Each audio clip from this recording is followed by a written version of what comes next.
Hello! On October 1st, the second season of Rank began. Ranks have been reset, and the legendary warrior face-off has finally returned. This time with Frieza as the boss. I personally don't mind Frieza, but if you ask me, it's a bit of a missed opportunity not to include Goma, especially since we just got the DLC. But I digress. The fight starts against regular Frieza, and as you deal more damage, he'll complement your skill and eventually transform into Golden Frieza. Behold my newfound evolution! As soon as you knock him down to his last bar of health, he'll de-transform back to his base form, which honestly caught me off guard. But I quickly realized this was probably a reference to the Resurrection of F movie. I mean, Frieza turns golden, gets beaten to a pulp, de-transforms back to base, and heck, we're even fighting on the island stage, the same location where the movie takes place. Now, I thought the references would end there, but it turns out the devs may have just pulled up one of the sneakiest Easter eggs I've seen in a good while. As soon as he de-transforms, Frieza enters the sparking state and then does absolutely nothing. Literally, he just stands there. If his sparking state ends, he'll just do it again and again and again. It's as if he's provoking us to enter the sparking state too, so we can have one final all-out clash. Let's see what happens if we try to do that. Break through the limit! It's high time you had a taste of the power that can destroy the stars!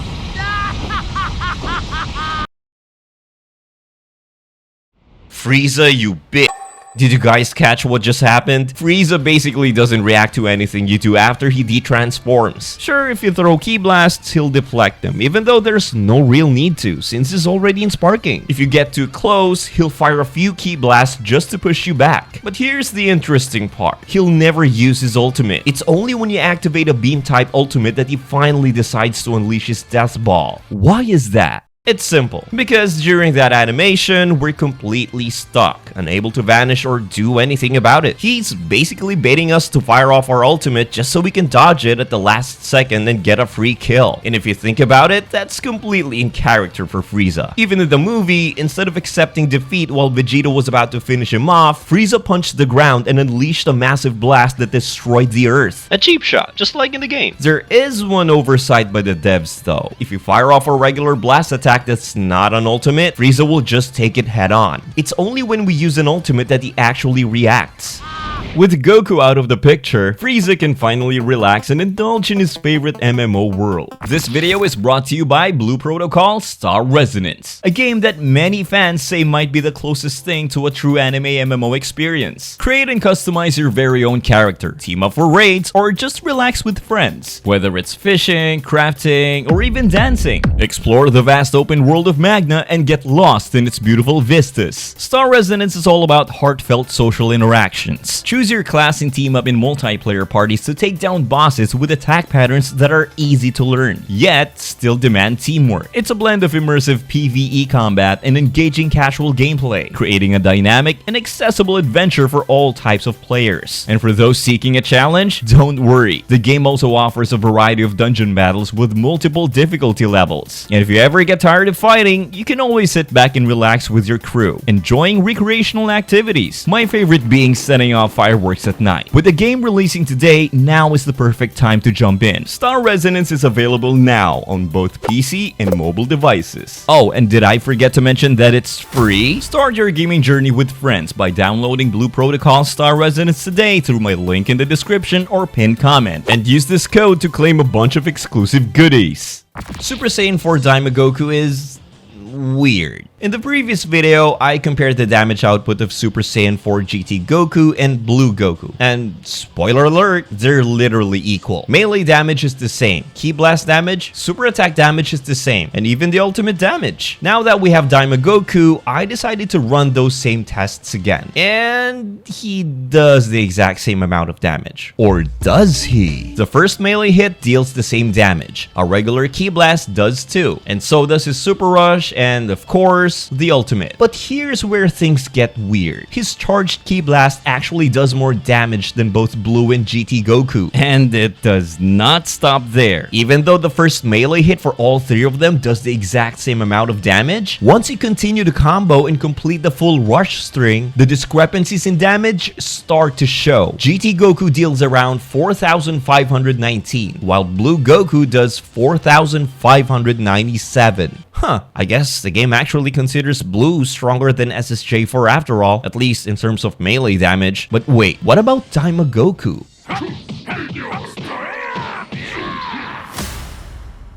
Well. It appears that Daima Goku's melee is actually stronger than the other two. Power scaling wise, there's really no reason he should be dealing more damage than them, since Daima takes place years before Super and even more years before GT. Maybe because he's a DLC character, the devs wanted to make him feel a bit more special? I don't really mind it personally. It's a pretty negligible amount after all. On the topic of SS4 Daima Goku, I usually don't talk about character interactions, since by the time I get these videos out, almost everyone has already seen all the unique ones. However, this one really stood out to me, and I think it deserves a mention. The interaction is between Daima Goku and Pan. Pan starts off with her regular line, the same one she normally says when talking to GT Goku. I hope it's okay for me to go all out against Grandpa. I can't put my finger on where I've seen your face, but I get the feeling you and I have met somewhere before.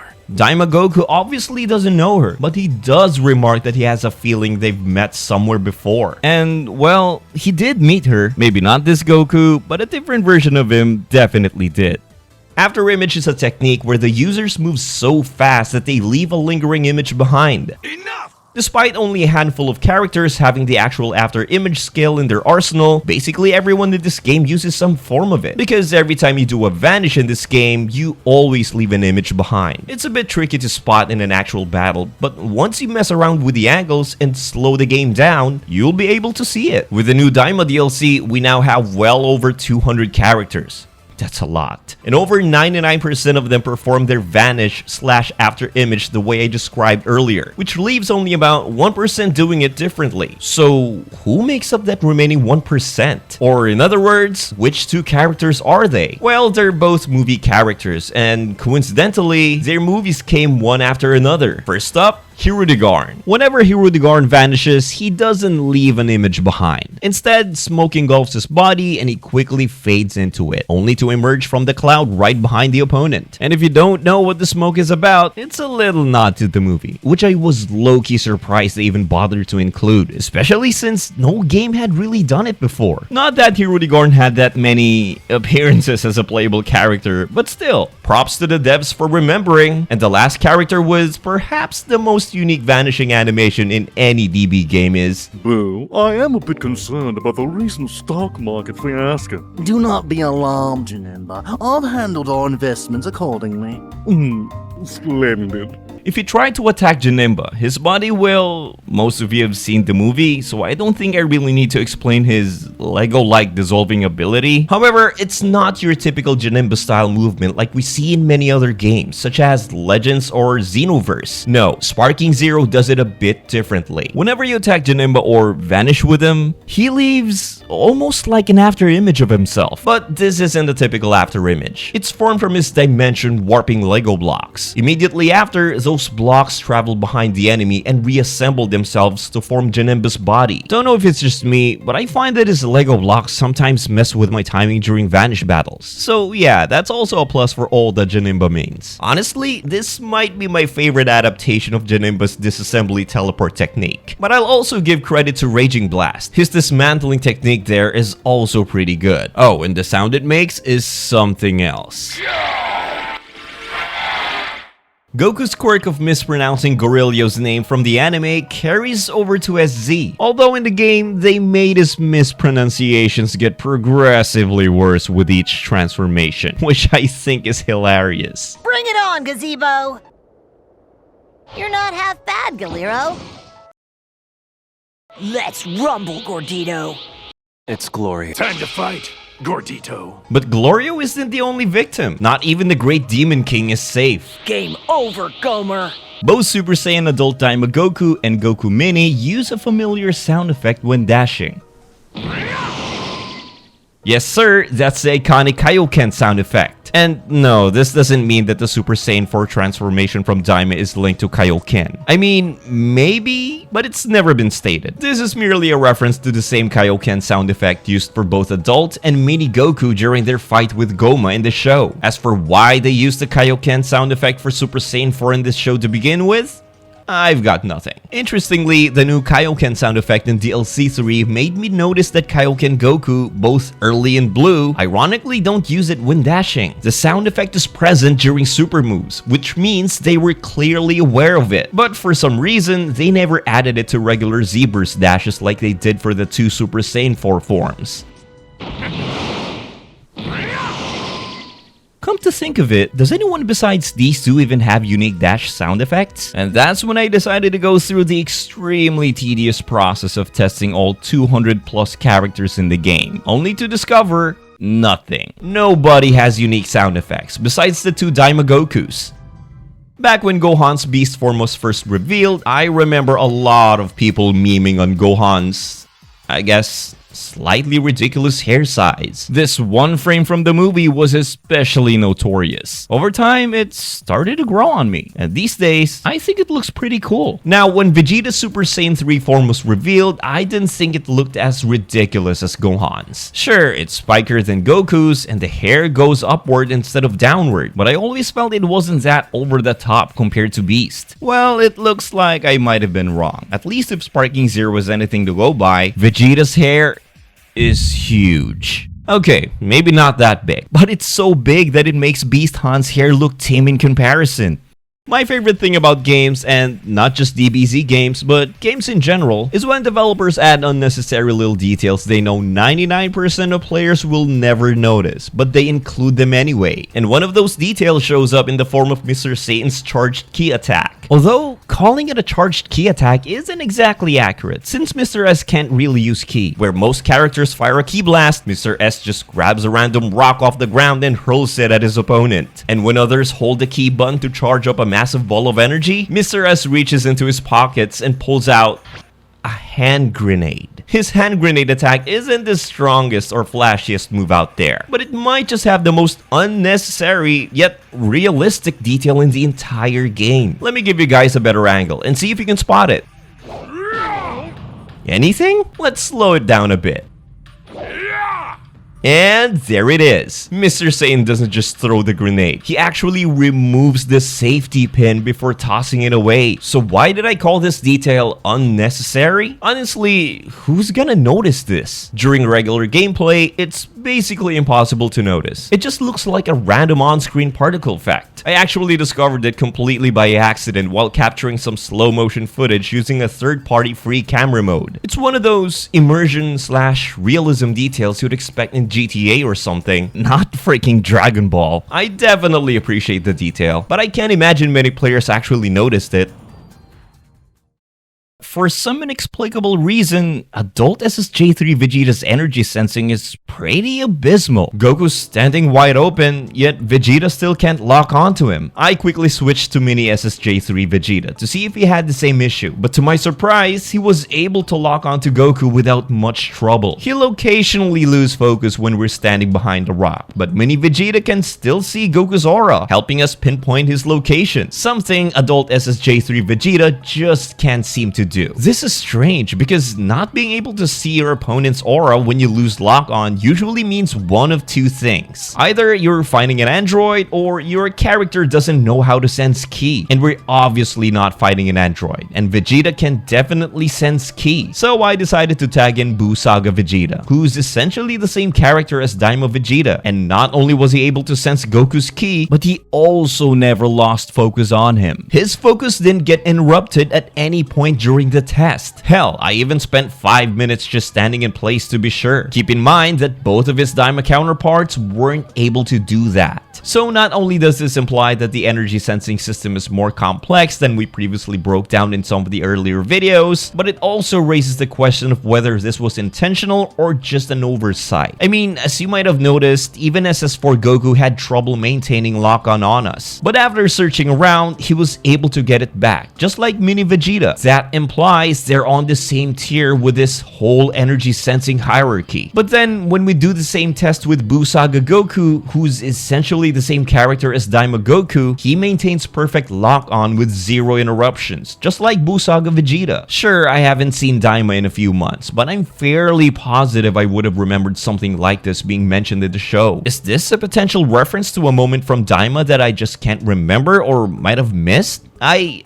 I don't know. If any of you guys have any ideas, feel free to leave it down in the comments. Back when the original Daima DLC dropped, I noticed that Majin Buu and Kid Buu shared the same combo strings. They didn't share the same animations, just the button inputs. This led me to conclude that this was an intentional nod by the devs. After all, Buu is heavily inspired by Kid Buu, so it makes perfect sense that their fighting styles overlap, no? I thought that was a pretty neat detail, but I also left it up to you guys to decide whether it was a clever nod or just laziness from the devs. Personally, I figured that if they were truly being lazy, they wouldn't have bothered changing the animations at all. Well, with the new Daima DLC 3, we got Majin Buu, a character who's obviously inspired by our favorite dancing Majin, with maybe a hint of Super Buu in the ice department. But personality and fighting style wise, he's 100% Fat Buu. Like Buu also shares identical combo strings with the version of Buu he's mostly inspired by. His heavy finish combo uses the same animation. Yeah, maybe you can throw the lazy devs accusation for that one. But Rolling Hammer and Ki Blast Cannon both have unique animations, and it doesn't end there. They have a very similar grab. The first two punches are identical, but Fat Buu finishes his grab with a belly attack, whereas Duu uses his rear side instead. And to top it all off, Duu and Fat Buu share the same type of Blast 1 utilities, a paralyzing move and a health recovery move, though there aren't any reused animations there. I think this confirms that the devs did this as an intentional reference for both Buu and Duu rather than out of laziness. I mean, just look at his ultimate. They perfectly recreated the scene where Duu Super Saiyan 3 mimicry form wears off. I genuinely believe all of this was intentional, but if some of you want to chalk it up to laziness, I completely understand. Do you guys like grab clashes? It's a pretty cool mechanic that's seldom seen due to the circumstances under which it occurs. I mean, two players have to perform a grab at roughly the same time to initiate it. Also, did you know that you can grab clash giants as a regular sized fighter? I haven't seen it happen ever since I played the story mode, and I genuinely almost forgot it even existed. It's pretty funny that they even implemented it. Think about it. A normal sized fighter and a giant have to perform a grab at the same time. Why would you ever want to do that? Grabs don't even work on giants, so there's really no reason to attempt this in an actual match. The only niche use I can think of is when a giant player is trying to grab you, and you have no other way out but to force a grab clash yourself. In all fairness, the clashes do look pretty darn cinematic. But enough rambling, let's get back to regular grab clashes. Did you ever notice how characters' auras are visible during a clash? I always thought that was extremely cool, and I also thought the size of the aura might symbolize a character's power level. For example, if base Goku was clashing against his Super Saiyan self, you'd notice that the Super Saiyan's aura is a bit bigger than his base forms, and I thought that was an awesome way to visualize power levels, but I quickly realized that it might not always be entirely accurate. Sure, Blue Vegeto's having a greater aura than Blue Goku makes perfect sense. But then you pair up Super Saiyan 3 Goku against Blue Goku, and